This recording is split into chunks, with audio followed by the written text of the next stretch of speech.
আমি একটা এমন ফ্যামিলির সন্তান, আমি যেই এলাকার বাস করি এই এলাকার কিন্তু মৌজাটা আমার বড় বাবার নামে, যে যে জমিনের মৌজাটা না সেটা আমার বড় বাবার নামে। সেই মৌজা হল 7 কিলোমিটার লম্বা, 1.5 কিলোমিটার পাশ। আপনারা একারে বাড়ি ঘর করছেন, আমি তো দেখি শতকরা 70% বাড়ি ঘর কুমিল্লা, চাঁদপুরের, বর্তমানে ব্রাহ্মণবাড়িয়া, ঠিক না? ওই মৌজা মেঘনা ব্রিজের তুলনা সেটাও আমাদের। মেঘনা পাওয়ার প্ল্যান্ট হচ্ছে 400 মেগাওয়াট বিদ্যুৎ কেন্দ্র, সেটা আমাদের। মেঘনাঘাটে সামাজিক প্রতিষ্ঠান, ঈদগাহ, গুরুস্থান, মাদ্রাসা, মসজিদ, 4টা প্রতিষ্ঠান আমার দাদা একসাথে বিল্ডিং জায়গা দিয়ে গেছে। কথা বলবো না,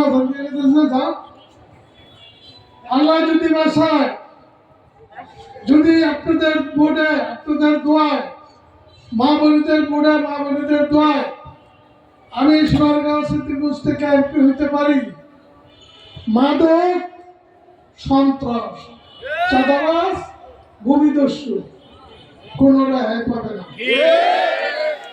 এটা আপনাদেরকে আজকে কথা দিয়ে গেলাম, কোন রেহাই পাবে না। আমাদের মেঘনাঘাটে বসুন্ধরা গ্রুপের 8টা ইন্ডাস্ট্রি আছে। সেই 8টা ইন্ডাস্ট্রিকে কিন্তু আমি বসুন্ধরা গ্রুপে করে দিছি। আপনারা আজকে বাড়ি চলে যান, বসুন্ধরা হাউজিং যান না? হ্যাঁ, সেই হাউজিংটা কিন্তু আমার হাতে করা। পুরো হাউজিং কিন্তু আমি বিল্ডিং করছি। এই বসুন্ধরা হাউজিং এর বাড়ি কিন্তু আমারই করতাম।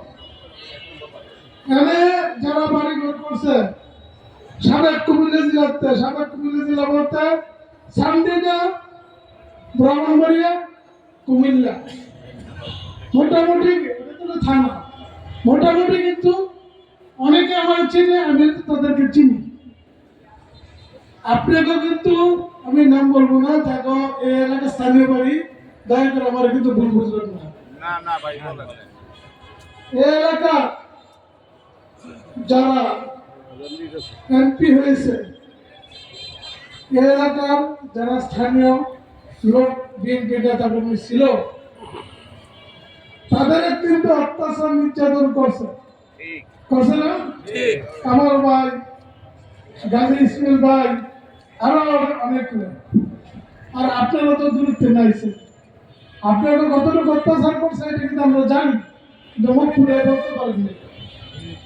ইনশাল্লাহ কোনদিন ক্ষমতা আসতে পারলে, আমি অনেক সময় হয়তো বলছি, আমি আমার মাতৃ নিয়ে সবসময় আমি পক্ষে ছিলাম, আমার ভূমি নিয়ে আমি সবসময় পক্ষে ছিলাম।